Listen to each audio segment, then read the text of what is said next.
Guy, thanks for joining us. It seems ridiculous that 6, 7 months have passed, and you've already done an anniversary with the Standard. When you spoke earlier this year, you said that it was something that was unraveling the mysteries. You also said it was something that would give you a chance to, you hope to give you some benefits and savings. Let's take those things. Does your company know about carbon much better now? Has it been easier for you to talk to your staff and your customers about what you're doing? Yes, we know quite a lot more than we did. I wouldn't begin to suggest that we've got anywhere near the bottom of it. There's still a lot of unknowns, but we have made a lot of progress. We look backwards, see how far we've come, but there is an awful lot more we need to learn. And it has helped with our language of discussing things with our employees to get them on board, to explain why we're taking certain actions. And with our customers, it's useful that we are in the position where we can talk to them about why we're doing it. And it does seem to be tying in with some signals from the market that this is actually something that is being taken seriously, and gradually it's being pushed down the supply chain. It's not just now for the tier one, it's trickling down. And you've nailed it there, because in the sort of 5, 6 months since you last spoke to us on Future Net Zero, the government's made big changes. There's announcements of government contracts, you need it, and now bigger companies are coming to smaller companies and saying, what are you doing? Yeah. Do you think you've now, I wouldn't say you've got a competitive advantage, but at least you're now more knowledgeable. So when you're part of someone's supply chain, you can say, look, I can tell you what we're doing around carbon.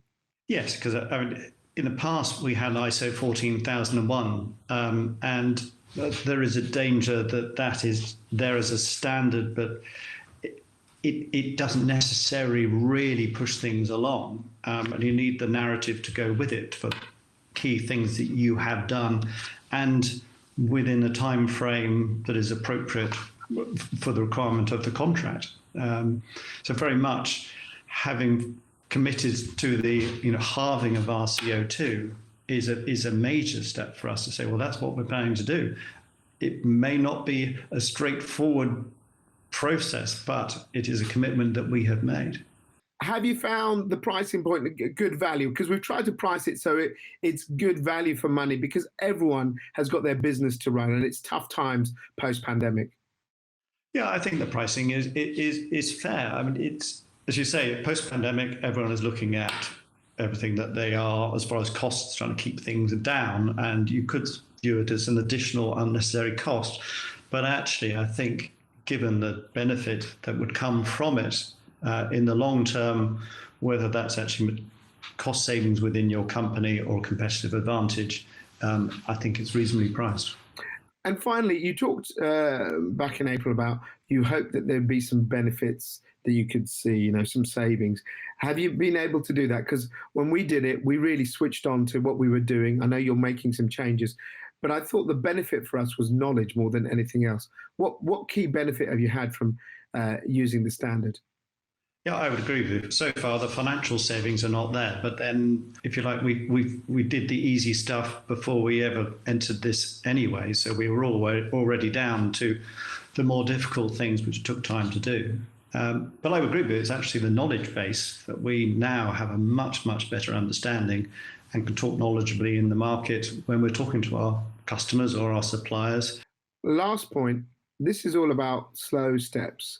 Right? We don't expect someone to turn their business around tomorrow or in a year or even 3 years. It's about the steps towards net zero.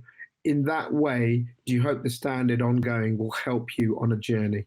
Yeah, I think the standard is there as a sort of a black and white mirror. That's mixing my metaphors there, but it is a mirror to you saying, over the last year, this is what you have done. And it's not going to be a straightforward downward curve. There will be sometimes where things are going up and then coming back down again.